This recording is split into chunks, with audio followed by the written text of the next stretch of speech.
and a 1 and a 2 and a 3.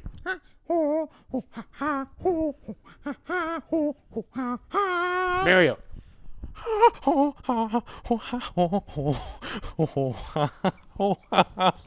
Brandon. Oh, yeah.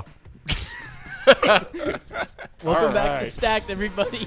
That was our Planet of the Apes musical cold open. Yeah, our Dr. Zayas, Dr. Ape Zayas. chant. Oh, we should have done Dr. Should we Zayas. do it? Should we do it? Should we do it? Dr. Zayas, Dr. Zayas. Dr. Zayas. Okay, yeah, welcome back to Stacked, everybody. We have had a lot of technical difficulties today. We recorded 10 minutes of the show, and I forgot to press record. Our It's not producers your are fault. not in today. So. Yeah, our producer's not in today. It's a madhouse in here. That's a Planet of the Apes quote right there, because we're talking all about Planet of the Apes. But on top of that, we got a very special guest this episode. There's a hair on my mic. Coming from all the way from Florida. He's been on the show before. He's a friend of the show. But now he's here in person, revealing his face to the world. It's hellomerio. What's up, Mario? Hi. Welcome. You know, this is a big thing. This, you know, it's like Dream, Mario, face reveal. And here it is, everyone. Here it is in flesh. I've had my face on some channels before. It's in an Arlo video, if anyone is able to. Are you serious? I'm not kidding. You've been on Arlo? It was back in high school. I can show you later. But anyway, yeah. So I don't know. I was gonna do like a full-on face reveal on the channel, but I'm like, I don't know. Whatever. Yeah. Anyways, but Stacked exclusive. this is Stacked exclusive. So, it's gonna be a fun show for everyone today. We're going full ape to cap off Ape-ril, you know, our famously coined holiday. So many celebrations. You know, it happened off camera because there was only one episode of Ape-ril, but I did. You know, I hung out with the chimps at the zoo a lot today. Not today. This You month. painted them? I drew them. I didn't paint them. And what else? I don't know. Did more stuff. But anyways, we're talking about Planet of the Apes. Ooh. One of the most underrated film franchises out there. So we just got back from seeing Kingdom of the Planet of the Apes. You were at Universal checking out the parks. We decided to meet up with you at City Walk. We saw it on the IMAX screen. Mm-hmm. And before we lead up to Kingdom of the Planet of the Apes, we thought we'd just like do a sort of like a retrospective, just a quick retrospective of the franchise, because we've all have different experiences with this franchise. You know, Brandon just recently watched all the old ones. Mario and Chris and I, we just watched the new ones. And yeah, I just want to get into Brandon because I've seen these older films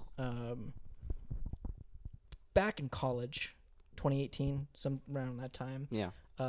So I'm not as fresh, but I want to hear like what your thoughts were on these older Planet of the Apes films and how they sort of compare to these newer ones that we're going to be talking about today. Well, my expectations were low because, like, for the most part, everybody talks about these films like they're B movies, they're old-fashioned science fiction, and sometimes they showed their age with the cheapness of like the visual effects or potentially the makeup. But honestly, for me, I was kind of like, maybe my expectations were so low that they were like surpassed.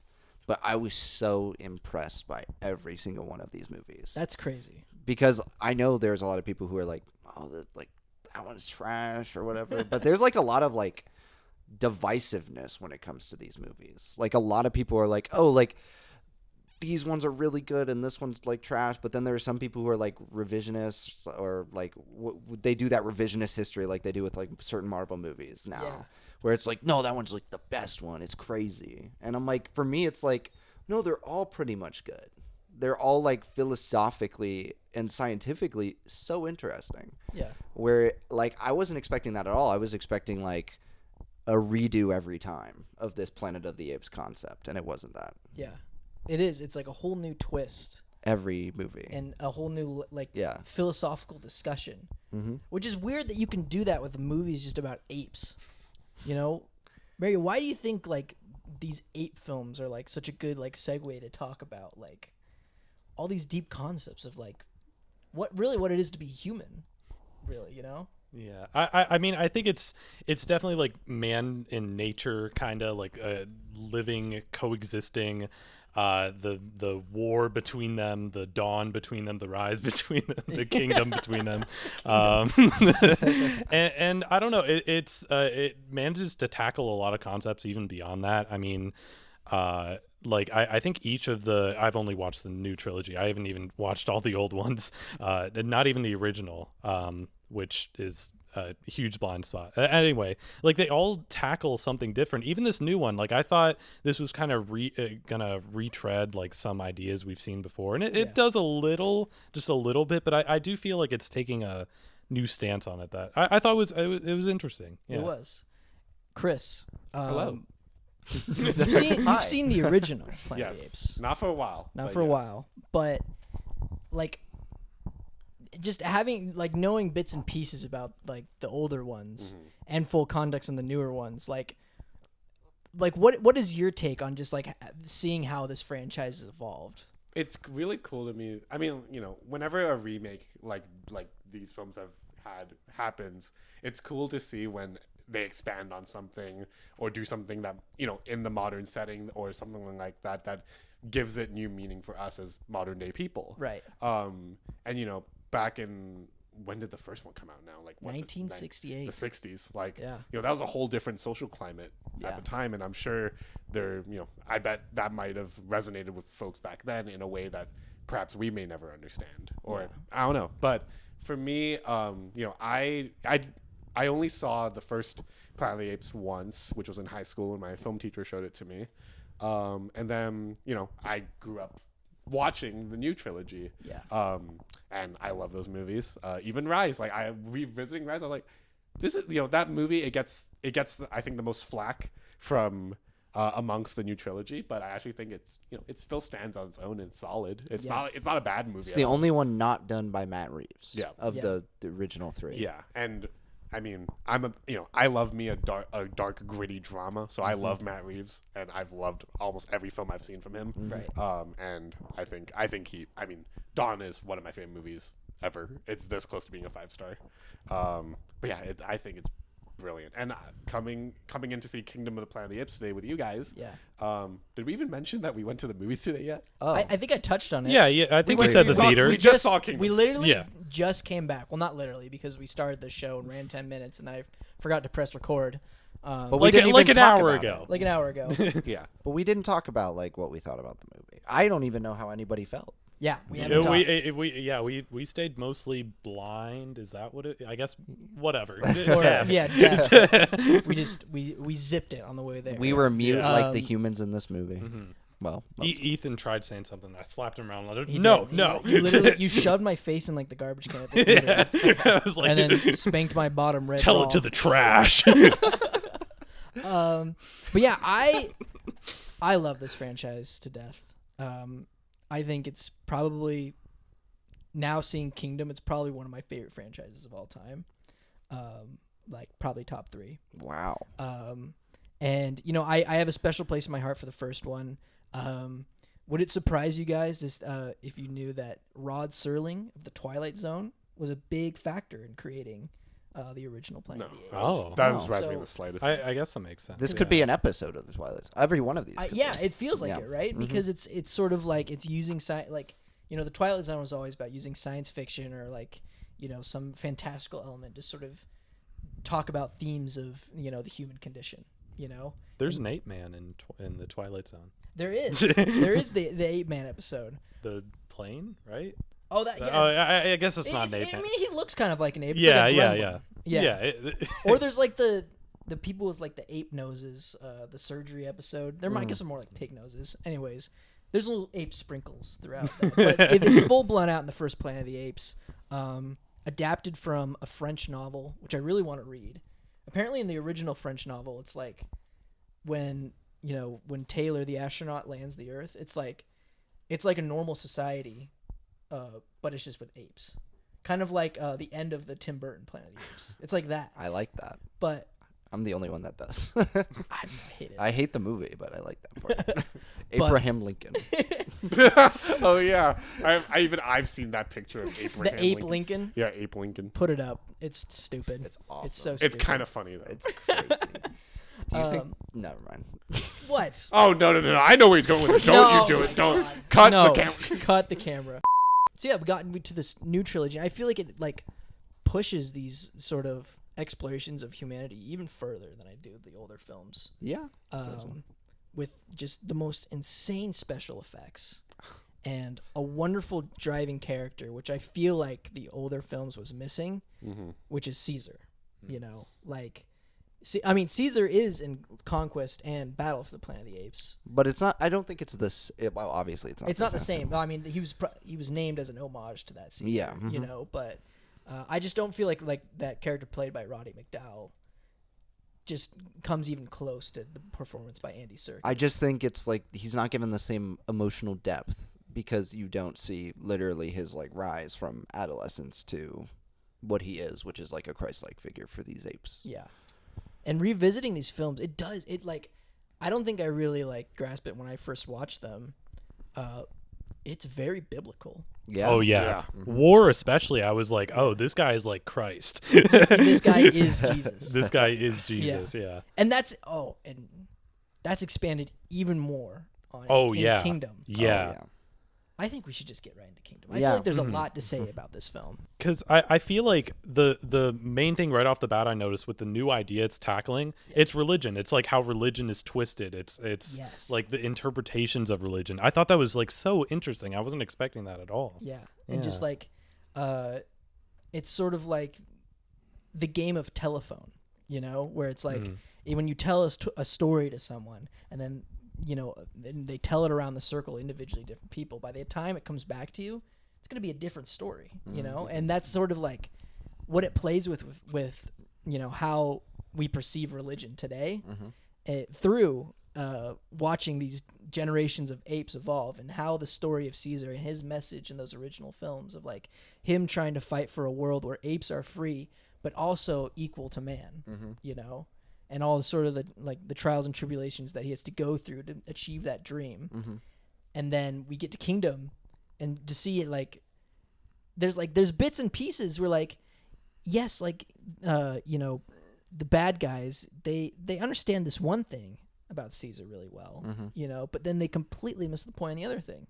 And I feel like the same can be said, you know, for, how like almost all organized religions yeah, do that. I'm sorry. absolutely. Yeah. Well, Yeah. the thing is this just gonna be a podcast like talking about organized religion and Well, like how like I don't know. I don't want to get too much into No, it, yeah. but like I don't know. Well, it's weird because there's no holy text. There's no like text. They just there's like a holy 2 sentences. They're like apes together strong. What is the other one?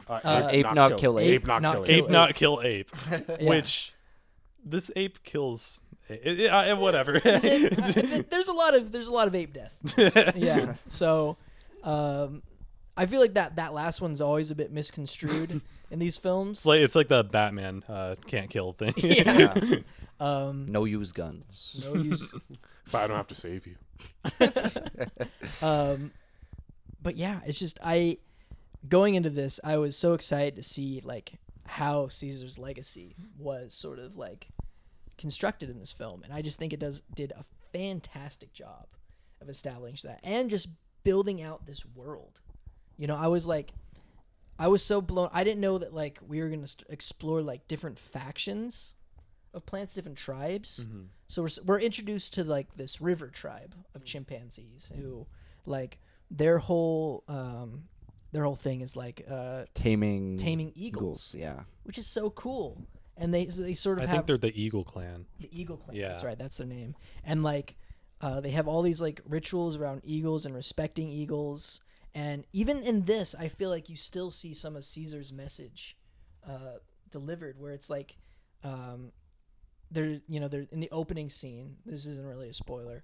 I don't think we're gonna get into spoilers for this episode since it's coming out the Wednesday after its weekend of release.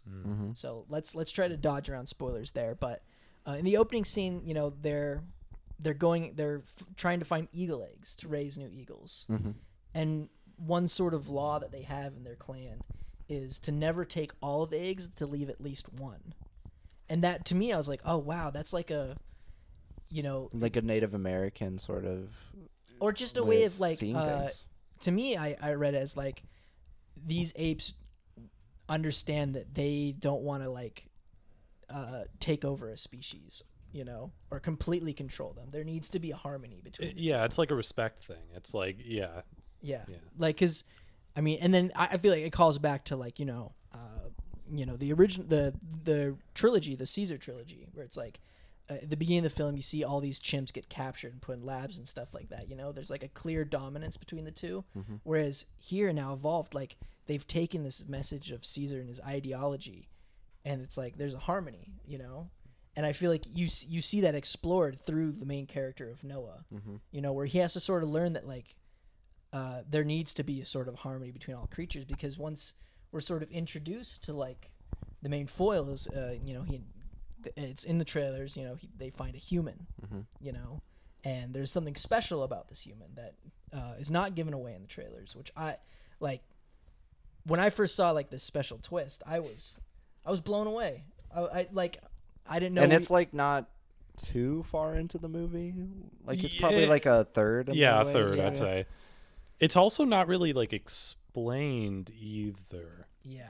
Anyway, it's a spoiler thing, so I don't know. And it didn't need to be, but there's some sort of veil of mystery about the humans. Yeah. This far down in the timeline, you know, and if anything, that just it makes me more excited to see what they're gonna do next. Yeah. You know, because they do lay a lot of crumbs about like how this world is gonna change and everything, and what's next for this kingdom. You know, I have some comparisons, good and bad, for you guys. I think on the good side, I think you could actually relate a lot of the themes in this movie to something like the Avatar franchise, in terms of what we get in terms of like nature and like humanity's relationship with nature, shit like human beings and such. But the negative would definitely be like Jurassic World. And what I mean by that is how the second film of the Jurassic World trilogy sets up the conclusion, which is supposed to be about dinosaurs and humans coexisting. Yeah. And I don't know what this film is intending to do with its ending. We're not getting into spoilers, obviously. Yeah. But the potential there for something extremely unique and not something like War for the Planet of the Apes is very tantalizing. Yeah. Oh yeah, that ending's a tease. It is. It's a super tease. I do wonder like what different directions they will go from here in terms of that. I can't really get into the implications again, spoilers, but what I was thinking this whole movie is like I would love to see, because we got to see pretty much two societies of these apes, like two kind of tribes or clans, and I'm just like, what about like the ones that aren't in LA or the, you know, in America? Yeah, that's what I'm saying, like across the continent, because like I mean, these apes know English, like, and I'm just like, without Caesar, because I assume these apes can't like sail, you know, so it's all like isolated. So I'm wondering like what's happening on those other continents, like there must be different laws. Oh man, what if like the next one, like they go across the planet and go to like, I don't know, India or something. Yeah. They call it Cruise of the Planet of the Or Apes. Across the Flight of the Planet of the Apes. I think a really cool title would be Across the Planet of the Apes. That'd be cool. When that like and it's just them like around the planet of the around apes. Around the planet of the world of no around the planet of the apes in 80 days. Tour of the planet of the Tour of apes. the Planet of the Apes. They go into like a tour bus and roll around. Come on, guys. I do think that is a thing that the other Apes movies haven't really touched on, which is like this foundation of society. Like honestly, it's very primitive in every version, even if there is science and stuff, even in the classic movies, which I know you guys really haven't touched on. Like they are, as societies, like very remedial. There isn't a lot of technology, and I wonder if that's like purposeful. But in this we start to see apes utilizing technology and trying to be just like humans were. Because there are these legends, like you said, about Caesar, but also it's like they see these like natural, like, well, not natural, but I guess they're built into the environments with these like buildings and like rusted cars and stuff like that. But like they don't think anything of it. It's just part of their surroundings. They don't think anything of it, but also sometimes they think that like the apes built it. Exactly. You know, Mhm. and they're still like that own veil of mystery where they're like, yeah, this is like some torn down world, but you know, we don't know if it was like apes who did this or humans. You know, Mhm. It's kind of like how we view like old civilization stuff, Exactly. like cave paintings or the pyramids. I don't know. yeah, I just wanted to mention about the technology part because it's kind of a big portion of this movie where it's like, again, I'm gonna try walking around the actual plot of the movie, but the apes can potentially get their hands on human technology. Like it's something they could get, but like I feel like the acceptance or rejection of that is part of the movie as well. It's like, I don't know, because I was trying to understand what the movie was trying to say in regards to that, because I'm like, does the movie want these apes to not have human technology? Like, is human technology the evil? right. Or is it just like, I don't know. But also in general, like it helps you. It has you struggle with the question of like, Whose side who, am I on? no, whose Yeah. planet is this now? It's You the know what I mean? apes. And like, yeah, because you're like, It's do I want to both. side with the humans? Is it like, do they still have a chance to fight to get this world back? But also, we can't like. There's a character in this movie who says like, it's impossible to go back. Yeah. You know, like the apes are here. We can't make them be like apes were before. You know, they're sentient now. You know, they have cognizance. You know. And they're the majority of the planet at this point. Like, Yeah. it's like there's barely any humans. Exactly. Yeah. So it's like there's often times where I'm like, am I really gonna like root against the humans moving forward? You know? Well, that's difficult because like if you watch and I mean I hate to pull this, like I watched all the classic movies again, but right, because the apes in those ones are usually antagonized. well, yeah, especially in the first two installments, I felt like, oh, like this is obviously like apes bad, humans good sort of thing. Yeah. But the more the series goes on, and this also occurs with the reboots, but I think in like sort of like the opposite order, it's like, oh, like apes bad, humans bad, you know? Yeah. Whereas in the reboots, it's like humans bad, apes may be bad a little bit, you know? Like I'm not saying they're like totally bad, but they're the Yeah. protagonists of the movie. But there's like this moral grayness to a lot that's of the what I characters. think is interesting about Yeah. and I think like in our day and age, like I feel like we're all drawn to that kind of complexity. Right. Yeah. And I think, I think that's a great way to like to move forward with the franchise that, I would, at least in my eyes, I hope that the ultimate philosophy of these next few movies is about, like there shouldn't be an alpha species. Yeah. There should be like, we should coincide. Which is what Caesar wanted, Yeah. and get back to like what it's all about in the end of the day, Yeah. I got another comp for what I feel like they're gonna try to discuss in this next trilogy, X-Men.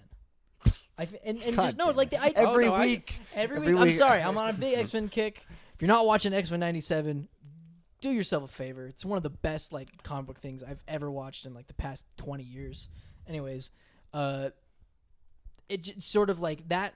How that movie discusses mutants as like these are beings that are a minority, but they're still like superior, And I feel like you could like sub out like mutants for apes in these films, and there's like like Caesar is like the Charles Xavier, where he's like, no, we can like coexist, and Koba and Proximus in this film, Are like Proximus Caesar, Magneto. they're like Magneto, Yeah. where they're like, no, like we got to take them down. we got to take them down, like Yeah. we are the superior species now, and Yeah. And they know that like humans like once they've learned like that now that we have the ability to be equals to them, they're gonna want to like shut us away, shut us down. So I'm curious to see how this thesis that these new series of films are gonna like conclude. What's their concluding statement? Because I feel like the stage is now set, right? Where it's like You can do anything you want. like apes are now, they are clearly the superior. They are now the majority. dominant species. They're the dominant species on this planet, whereas before it was a constant struggle between humans and apes in Caesar's trilogy. But here it's like now the tables have turned, and it's up to us to sort of reconcile like how how can we have these two exist? Because, you know, humans, I feel like the humans and apes, I don't think they ever will trust each other.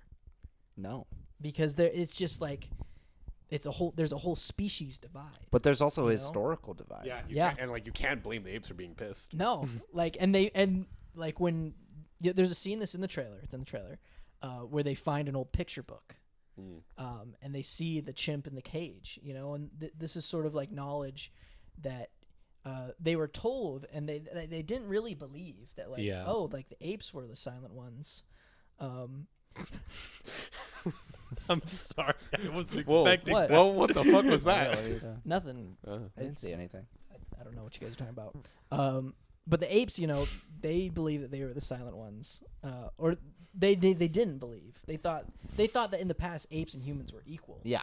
You know, but now they're like, they sort of uncover that, like, oh shit, like. Yeah, but that's like fascinating, right? It is. It's so fascinating. Because it's like what came first, the chicken or the egg, and like they're both trying to play, because at this point, like 300 to 600 years after the events of the original reboot trilogy. Yeah, the original reboots.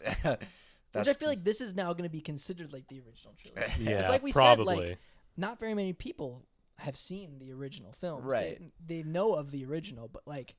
But who's to say there is no written texts of the events that happened? Yeah. And like it's very unclear what humans know. Yeah. And it's very Yeah. and it obviously very unclear, like you said, there's no written history Yeah.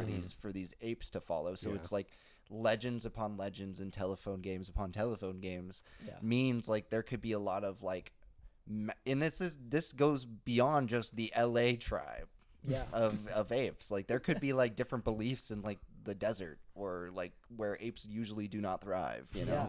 Like what are the what's the ideology of the apes where like in like Africa, you know, Yeah. where that's like their natural habitat, or like in Indonesia where it's like just orangutans. Yeah.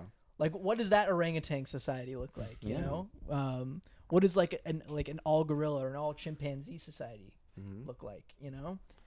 That's something I really want to see in these future films. I think it would be so cool to explore. Yeah. I just don't know how they would do it. Yeah. But I'm sure they'll think The cool. franchise is like ripe for like thematic complexity, especially Yeah. with the direction they're taking it. I'm really hoping they really nail it in. Yeah. Because like, for me, there are some Planet of the Apes. I've liked every Planet of the Apes movies I've seen, but like some have stood out more to me because and I think we've talked about this a little bit, where like for me, there have been times where I felt the story and the themes have not fully coincided with each other. Yeah. And like sometimes I'm like, oh, it's so complex. I love that, and I love thinking about it, but I don't feel it. Or sometimes I feel it, but I can't grip the themes. Right. Yeah. And like for example, for me, Dawn is where I like those things bridge beautifully. Even War, Yeah. but like Yeah. But Rise, I but feel like like Rise, I was like a little like, oh, this is fun, but like there's some stuff missing here. I don't know. Yeah. And I think there's a lot that they can nail in to like really like bridge everything together and create something really special. Like I'm talking like there's some Dune level shit they could do here. yes, absolutely. Yeah, especially with this one. There's like a false prophet kind of guy here. Lisa, no guy. Lisa, Yeah, I mean, I think there's a lot of like teasing to like. There's so much that these apes don't know. There's Yeah. so much like like despite how smart they are, it's like crazy because like they don't really know what books are. They like they get the idea, but they don't have any written text. This is something And they can't even read it themselves. Yeah, Yeah. I didn't even like think about this until this movie. Like they can't like write. They can speak. They can. Why am I blanking? Sign? Sign. Yes. Yeah, they can do this shit with their fingers. I don't know. Yeah. But they don't know what clothes are. They can ride horses, but they can't like figure out how to operate Make technology. clothes. Mm-hmm. Well, Yeah. I don't think they need clothes. I think that's a cool thing that like because you know fur acts as like you know A clothes. We wear clothes we because we invented need it. clothes because we needed protection from temperature, you know, and other elements. That's why we sort of humans invented clothing. But like apes, like they got fur and they can like Oh, you but know then again, the king does have a crown. He's got that thing around his chest. Yeah, they all got have armor. like necklaces. they got and they stuff, did yeah armor armor is that, understandable. yeah, that makes sense. Because That's practical. That's function. Yeah, it's practical and functional. Yeah, they have the masks. Yeah. Oh, yeah. Well, see, the thing That's cultural another stuff, cool too. thing that I liked about this film is I don't know if this is not a spoiler, but Proximus, he's a big fan of Roman history. You know, he's found a way to sort of learn human history, you know, and he's like obsessed with like the Roman Empire and creating a kingdom for himself, and like it's sort of interesting to see like what would a society look like if we gave them like the history blueprint? of the not even like the blueprint, just like, you know, I'm not pro Roman Empire. I'm gonna make Who is? probably our roommate Justin. He loves the Roman Empire. You should ask him about it sometime. He loves Napoleon too. We need to cancel the Roman Empire. We do. It's about time. Their time's up. But it's just like, it's interesting to see like if you gave a society who doesn't know how to be a society, is like, here, this is an empire that lasted for a long time. Would they be like, oh, this is a great idea? Or would they be like, oh my god, these guys were horrible, you know? But they can't grip like the kind of like fascistic like way of things and like see the error in their ways. Right. Also, like, I feel like a lot of Animal Kingdom like social structures work in a fascistic society. Yeah. Oh yeah, no, there's a hierarchy with chimps. Yeah. I've been going to the LA Zoo a lot. It's been sort Have of you been noticing like who's the alphas? Well, and shit? this is like something I've been learning because I talk to the zookeepers and stuff when I just want to learn about the chimpanzees. Why are you shaking your head? I'm just shocked. It's a nice hobby. I get out, you know. Yeah, you and get I hang out. with chimps. I love chimps. Why don't you work there? I can't. Should I just like pretend to start working there until they pay me? Like I'll like pretend to get. No, a put in an uniform. application to be a zookeeper. I need like a biology degree for that. I need a master's in a biology. Go back to zoology. school. That's too much work. I just like drawing the chimpanzees, man. Anyways, the zookeeper was telling me that like when they feed the chimpanzees, they can't feed them all at once. They have to feed him in an order of hierarchy. So they feed the alpha. They throw the alpha his food first, and then they sort of go down the hierarchy. Because if they upset the hierarchy, what happens? Because if they just throw all the food at once, then it's just gonna be chaos. You know, because the chimps, they have sort of like this agreement of like, you know, who's the alpha, and then once the alpha get his food, he's like, okay, like they need to make sure that the chimps are sort of in control of their own society, and that they don't feel like that, you know, that someone else is like being the giver of their food, you know. So it's sort of like I wouldn't say like a false illusion, you know, that they're like, oh yeah, you guys are in power, but you know Zookeepers it are kind of false is. gods. is They what are you're kind of false saying. gods. to the apes are false gods. Yeah. It's funny that they also, this is now just a tangent about me learning things from the zoo. When they feed the orangutans, they have to throw their food farther away, because like if the orangutans are just given their food, then they won't move at all. Like, all They day. do seem very Lazy. yeah. Yeah. So what I they'll hate to do- call them out like that. and but they'll occasionally throw food just scattered throughout the cage, because they're like, we need to get these guys to move so they don't just like sit on their asses all day, because they would if they could, you know. that is true. A little April insight. A little, yeah. See, April is an educational month, Mm-hmm. even though we're halfway through May now. Monkey May. No, it's Simeon No. Spring. Oh yeah. Simeon Spring. Simeon Spring. Simeon Spring. For some reason, that reminds me of like the Arab Spring, where it's like a revolution. You know.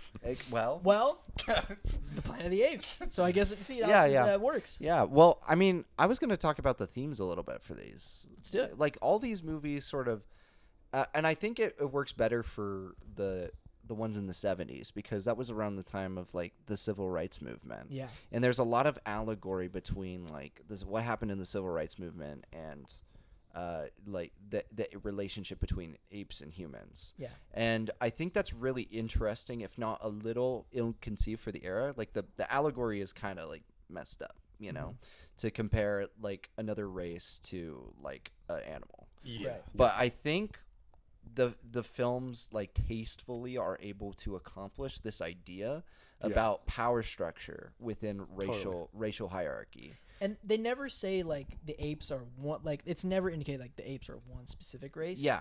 All apes overall are used as a representation of all humans. Or like opposed minorities. Yeah. And I think that's really great and interesting. I think using sort of apes as an analogy for human behavior, it gives us like, it lets everybody, no matter what your background is just to take a step back and to be a third party. You know, there's no sort of biases when like looking at the apes and how they interact with each other, because it's a species that we're completely detached from. So once we see their like struggles with each other, we're able to look at ourselves and how we, you know, communicate and how we deal with each other. If that makes any sense. And I just feel like these newer films, like, it's very, I feel like it's now taken from civil rights to very, sort of like a post 9/11 world, you know, where it's like that event sort of created this deep distrust and fear of just everyone who's like, you know, who's not like a xenophobia. Yeah. There's sort of like this everlasting cultural xenophobia, you know, that and just so much distrust and like In a conspiracy. post-COVID world? Yes, especially in post. Oh my God, rewatching those films, like, because I watched all those films like before COVID happened. Yeah, you the know? opening of Dawn, especially. I mean, The opening of Dawn is crazy now. Yeah, like, yeah. That I don't remember. So I guess I need to rewatch. It's like the virus spreading across. It's like the planet. map and it's moving. It's like and all the plaguing. news and just hearing how humans reacted, and we're just like, oh wow, that's exactly what happened. They kinda know yeah, that. yeah. But even then, like, there's like all this distrust between the apes and the humans, like within their own like parties of like how things should be handled. And we saw that in COVID. There's like so many people who were disagreeing with like how things should be handled and who we should like protect. The who? You know? Who? Who? You know, World Health Organization. Never mind. Oh, Oh yeah, the Who. The Who? I thought you were talking about the band. Can we protect the Who? Can we put them in a They make silo great somewhere? songs, yeah. for as many themes as I like from this film, I will say one of the I'm gonna try that again. What was I saying? One of the biggest. Or Well, yeah. Well, yeah. For all the themes that are thrown around in this film, I think one of the biggest weaknesses for me is the villain. Honestly, Yeah. I just feel like, well, one, he's like not present for half of the film. Like literally, we don't see him for like the entire first hour, maybe even hour 30 minutes. We're like, introduced to his henchman. rather Yes, than his him. his gorilla. Yeah. I was like, this is like a mini boss. But I was almost hoping that. Never mind. That would be a spoiler thing. Anyway, but yeah, I feel like his motivation isn't entirely clear for me. Like I know what he wants. Yeah. Right. I don't know like why why he just feels so compelled. Yeah, it's that, and it's like the whole what he's doing. I don't know how to say it without saying it. Like it. He thinks that Caesar meant bring all the apes together and make them do this for me, but I don't fully understand why that was. Well, I don't know. I think, well, I understood it as, you know, he's misconstruing Caesar's ideology of apes together strong. Yes. You know? And he reads that as, oh, I need to evolve myself and use, you know, Human technology. I need to use power and a hierarchy to unite all apes, because he's read, you know, the Roman Empire. Mm-hmm. It's like, oh, that's how they did it, and they were a super successful empire. Yeah. You know, and he sees the humans as a threat. So he's like, I need to wipe out all the humans, you know, that are remaining, and take over all the rest of the ape clans. But he doesn't see it as taking them over. He sees like, the only way I can bring us together is with force. Yeah. You know, because it's just like there's too much resistance. Mm-hmm. You know, so it's interesting to see like, and you see that today with like teachings of religion. Like, just think about Christianity. Like, just so much shit that like, where their basic message was love thy neighbor. Mm-hmm. You know, and that's like not even like that's been totally manipulated. Oh yeah. You know, today. More people have died in the name of God than any other person. Yeah. Yeah, and it's just like, I think now they're gonna see like more apes are gonna be killed in the name of Caesar. Yeah. Than any other ape. I think another thing too that I thought was interesting about this whole like bringing all the apes together thing, it's kind of globalization. Like it's kind of like he is trying to bring everyone together and Homogenized beliefs, maybe. Yeah. Like there are pros in that, but you're also like wiping out culture. You know? Yeah. Like you're by trying to make everything one kingdom, you're kind of like killing off. Like globalization, pros and cons, but like there are there are languages that are like near extinct now. You know, like there's stuff that like will be gone forever, and I feel like it sort of was tackling that. For me, I don't think it fully connected with me. I think I didn't need him to like explain it to me face to face, but I kind of did. Like I kind of wanted like a piece of dialogue where I'm like, okay, this is this guy's deal, and I feel like I didn't quite get that. I think a lot of this film does that though, and I felt like I was not a film that it's an April movie. Yeah. I think like Sasquatch Sunset, like just watching these apes like roam around their world. Sasquatches, but yes. Yeah. Well, half human, half ape. Missing links, you know, evolution. Have you ever heard of evolution?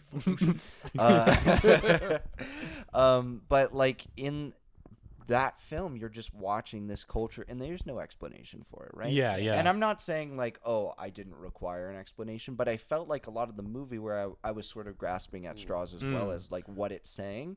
Like I felt like that was like almost refreshing in a sense to see like a big studio blockbuster allow and trust its audience to like search for meaning, interpret the sides, because there is a lot of stuff that's unclear. Yeah, I do also think a reason that Sasquatch Sunset is able to pull off like that kind of like quiet meditative kind of quality to it is also because I think Sasquatch Sunset has a much more concise and singular message and vision, whereas I think there's a lot more expansiveness. And there's so many intricate themes that like you could do a whole movie on just one of them.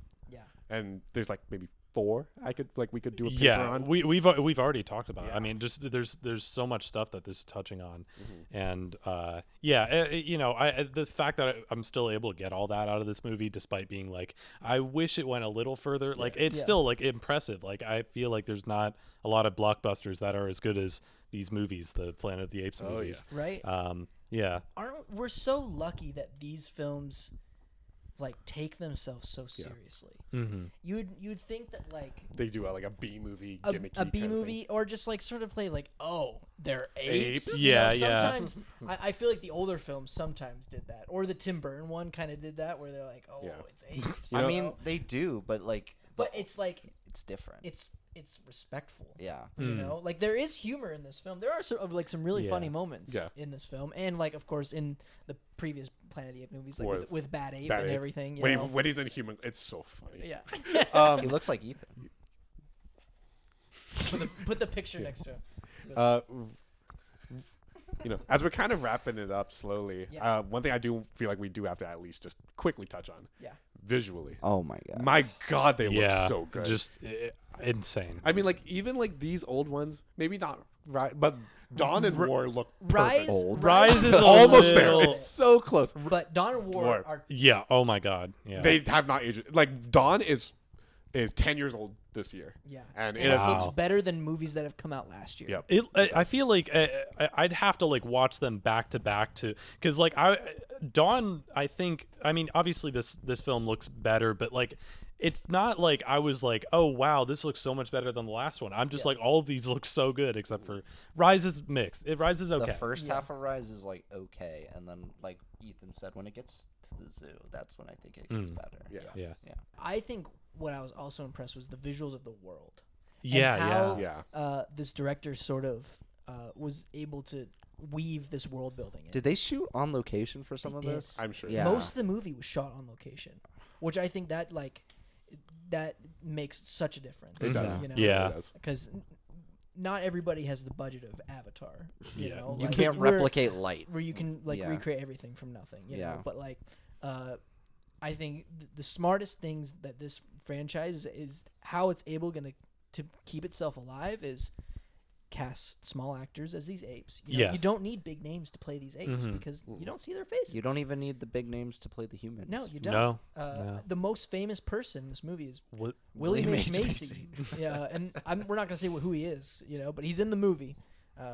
But Shia LaBeouf was in the first one, right? James Franco, Oh, I Wrong- whatever. wrong- Same. wrong creepy guy. Yeah. You might always mix them up. Same genre. Same genre. But I think that's like the most famous person In this franchise. in this franchise. I mean, maybe Andy Woody Serkis Woody is Harrelson. kind of. Oh yeah, that's maybe, right. That's right. And Gary Oldman maybe, In but like, Bond, but- yeah. But yeah, like, you- do people like? They're like, oh, Gary Oldman. No? we don't come to these movies for the actors. We come for apes. We come from Mhm. magic. You know.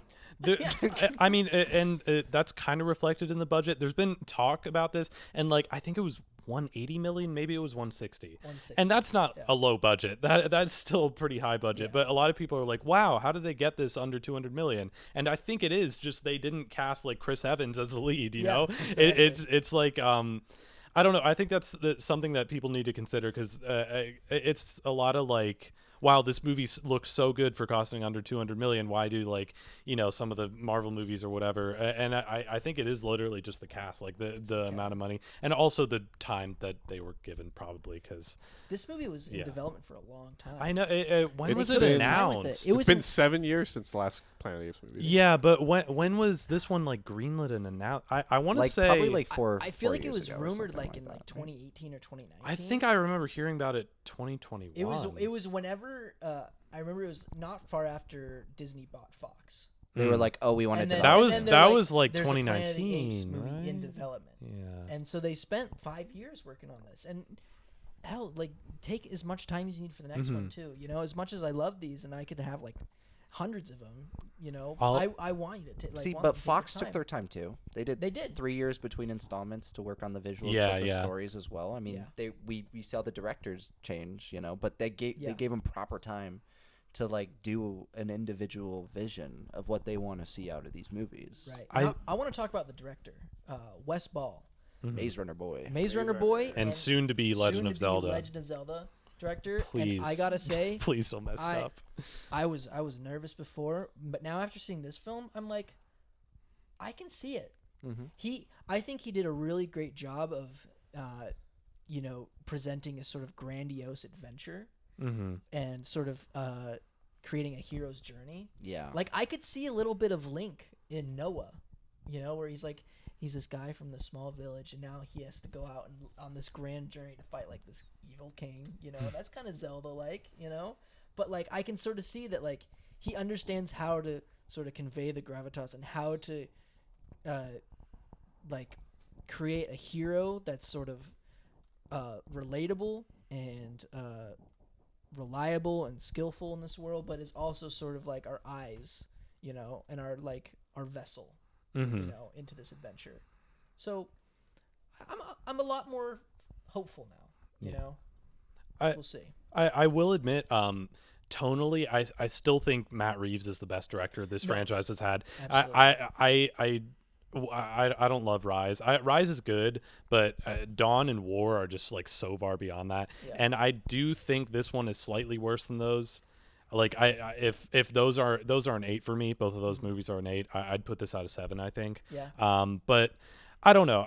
My main gripe is just like the first 20 minutes feel a little weird. I was like, okay, this kind of feels like just like a normal like adventure movie, and then it kind of there's something that happens in the first 20 minutes that's like, oh my god, and then I'm like, okay, now we're in the Planet of the Apes. It feels a little lighter than the last two movies. Oh, definitely. Even though like there are some dark moments, there's some bad stuff that happens, but it feels a lot lighter. Do I have faith in Zelda?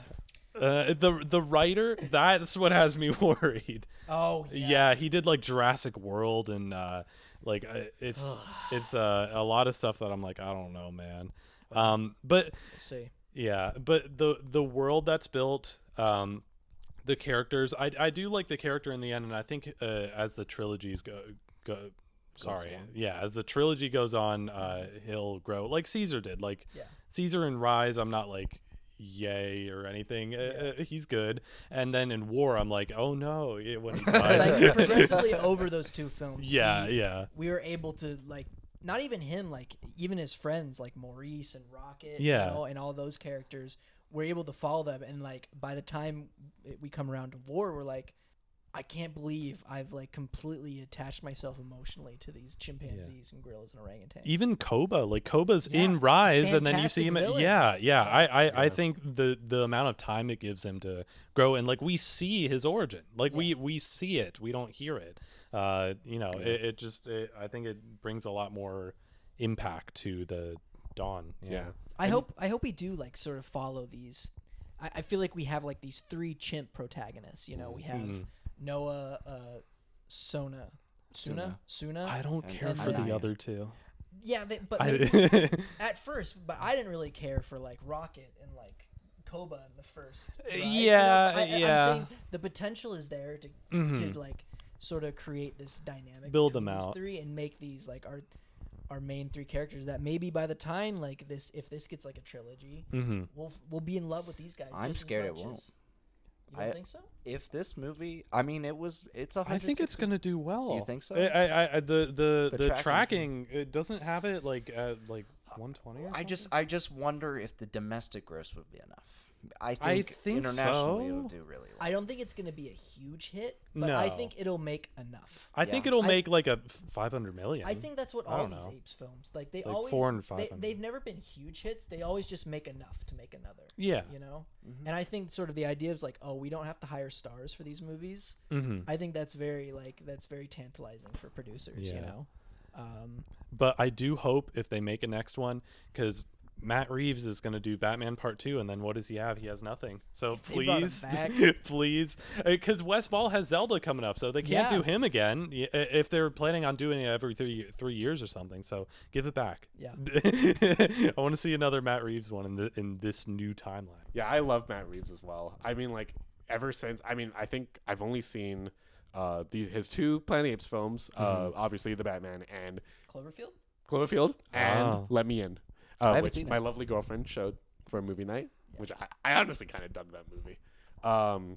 He has that dark kind of almost like realism to it, and I think like that, at least for me, like I tend to really gravitate towards that kind of stuff. And his DP, the legend himself, Greg Fraser, Dune guy, he knows what he's doing. Did he do the two Planet of the Apes? He did. I know he did.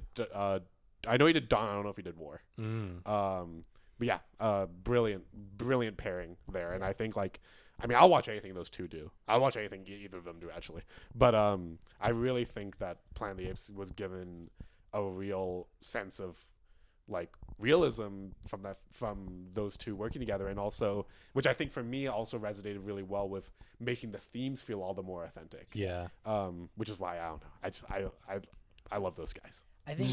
I think Wes Ball did a good job of setting up the world. He was really good at building out this world, and now I feel like, you know, if he's going to be working on Zelda, let's get like a really like good character director to come in and like sort of flesh out these new three chimpanzees and like explore sort of this globalized Planet of the Apes. Let's get Todd Phillips in here. Todd Phillips, you know. And we're all going to realize that the Planet of the Apes was all just actually... It was a dream. It was all a dream. So some crazy guy. He made it up. Yeah, it was just, it's just he blew it. He made it up. It's going to be old Charlton Heston, even though he's dead. He's going to be like... And that's what's happening right now. It's been on Planet of the Apes. Like, oh, get this guy like spraying off with a hose or something. Like, get those Dave and Buster's at dumpster. You know, like I don't know. But yeah, I just they got to greenlight more of these. I need it. I'm coming away from this new movie. Like, I wouldn't say I love it. I like it a lot. Yeah. And I am loving.